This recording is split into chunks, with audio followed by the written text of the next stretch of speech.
Hello, my dear student. We are going to start the question answer of Meadow Surprises. Working with the poem. आओ देख लेते हैं इसका question answer.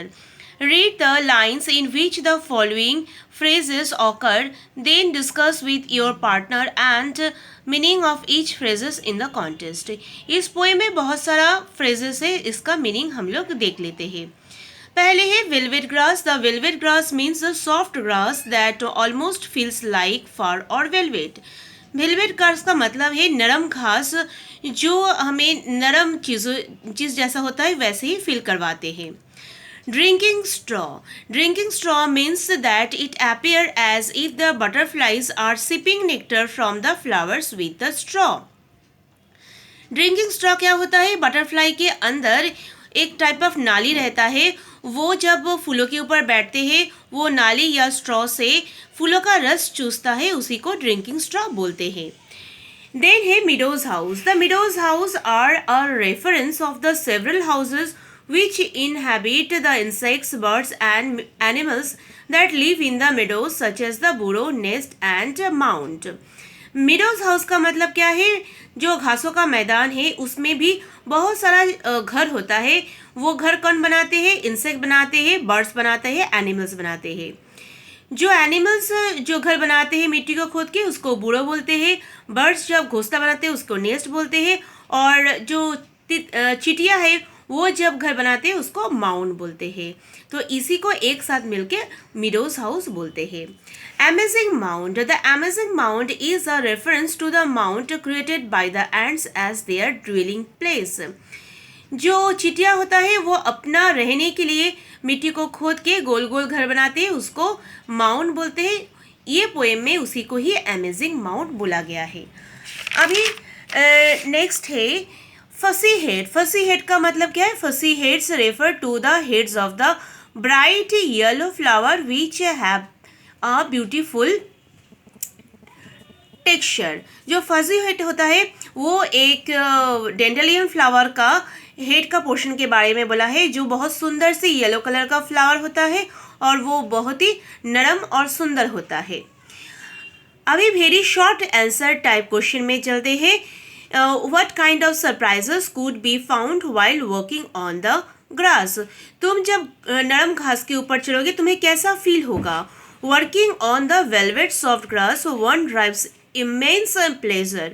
जब तुम नरम से घास के ऊपर चलोगे खाली पैर या नंगा पैर तभी तुम्हें आराम से बहुत सुकून से महसूस होगा, आराम महसूस होगा. Number 2, why is one unable to see the rabbit initially. पहले बार हम लोग रैबिट को नहीं देख पाते हैं, ऐसा क्यों? इसका आंसर देख लेते हैं.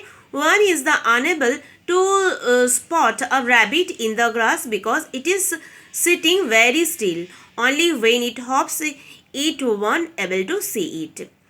जब रैबिट चुपचाप घास के ऊपर बैठते हैं हम लोग उसको आइडेंटिफाई नहीं कर पाते हैं, मगर वो जब भी कूदना शुरू करते हैं तभी उसको हम लोग देख पाते हैं या आइडेंटिफाई कर पाते हैं. अब ये आ जाते हैं नंबर 3 में. What is the butterfly busy doing.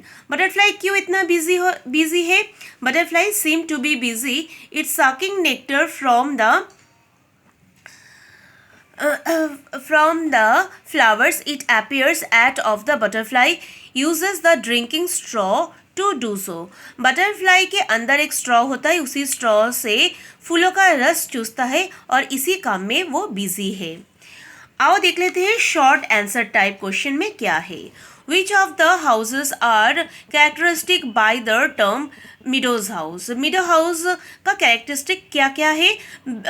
burrows in the ground meant for the smaller animals, nest beneath the tall grass for the birds and mound for the ant are various houses that characterized by the terms meadows house. While exploring the meadows one can see all these. जो छोटा मोटा animals होता है जैसे rat, snake, rabbit वो मिट्टी को खोद के अपना घर बनाते हैं. जो बर्ड्स होता है वो बड़ा बड़ा घास के नीचे अपना घोंसला बनाता है और जो चींटियाँ है वो भी मिट्टी को खोद के माउंट बनाते हैं जो वहाँ पर रहते हैं. तो इतना सारा सरप्राइज से चीज़ है मीडोज़ में. तो अगर तुम अच्छे से देखोगे, अच्छे से छानबीन करोगे, तुम भी मतलब घास के मैदान में ये सब कुछ देख पाओगे। Number 2, describe a various sight that one comes across the meadows.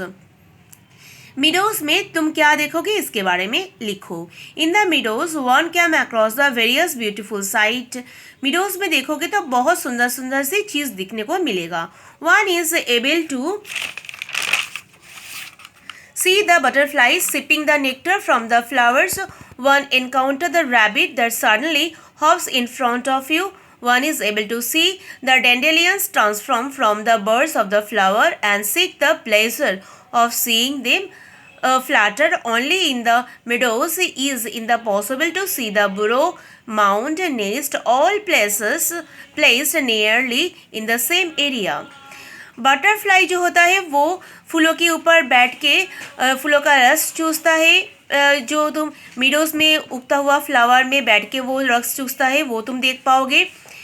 जो जब भी रैबिट हॉपिंग करने लगेगा तुम उसको देख पाओगे और तुम उसको डरा पाओगे। और वहाँ पर डेंडेलियन फ्लावर है जो बहुत सुंदर है और उसका बर्ड्स और फ्लावर येलो कलर का होता है। उसमें जब हवा चलता है तब कितना सुंदर लगता है ये तुम देख पाओगे।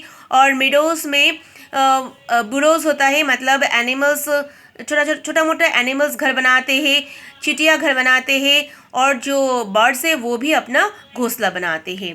The feeling of the walking through the soft velvet like grass can only be understood by those who have seen the meadows. तुम जब नरम से घास पे चलोगे तुम भी अनुभव कर पाओगे मीडोज कितना सुंदर सी एक जगह है, मतलब जो घासों का मैदान है वो कितना अच्छा फीलिंग देता है। नेक्स्ट क्वेश्चन चलते हैं। What does the poet all the butterfly as why. तो पोएम बटर कप के बारे में क्यों बोला है और वो क्या चीज़ है। The poet figuratively uses the word butter cup. जो पोएट है वो बटर कप का वर्ड यूज़ किया है for the flowers and birds. Butter cup का मतलब है फ्लावर और फूलों का कली, फूल और फूलों का कली। The poet calls them so because they offer a lot of sweet nectar to the butterflies to SIP.